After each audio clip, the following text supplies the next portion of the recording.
Hi, I'm Allie from the Potomac Bead Company, and I'm going to show you how to make a watch using a watch face. What you're going to be doing is taking these ends off the watch if you want to use beading. The reason I take these off, and some watches come with them, some watches don't, is they actually have a slit here in the back, so they're not completely closed. So if you're working with a fine beading cable, that can slide through. So all you need to do to take those off is take your pliers, bend a little bit to the side, and they'll release and come off.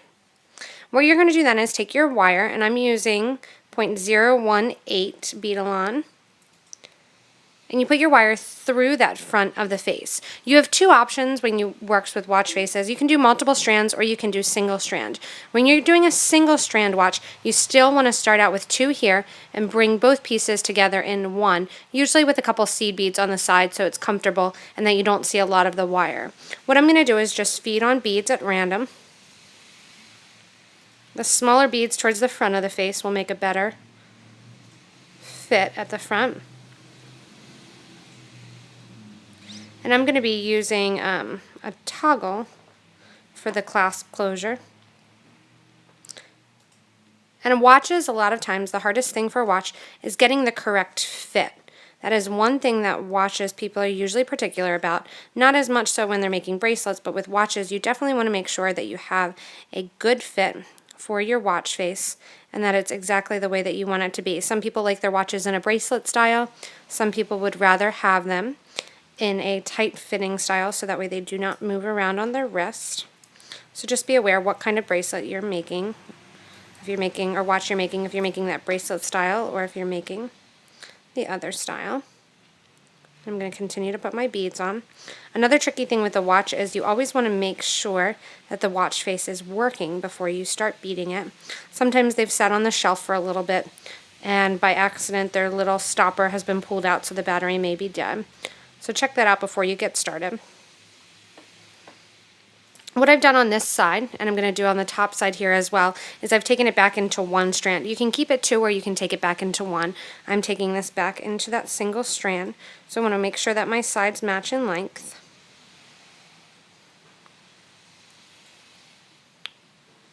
And then when they match in length, I'm going to bring it back into one.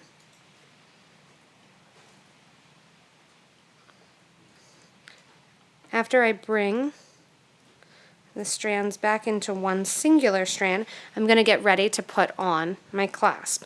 Now this is very similar to do if you're using a multi-strand bracelet. What I'm going to do is I'm going to put a smaller bead towards the end over both wires.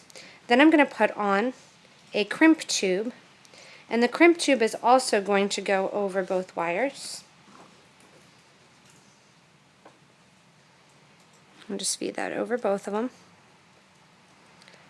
I'm then going to put on my clasp. Again, this is a handmade toggle made out of 18 gauge and 24 gauge wire.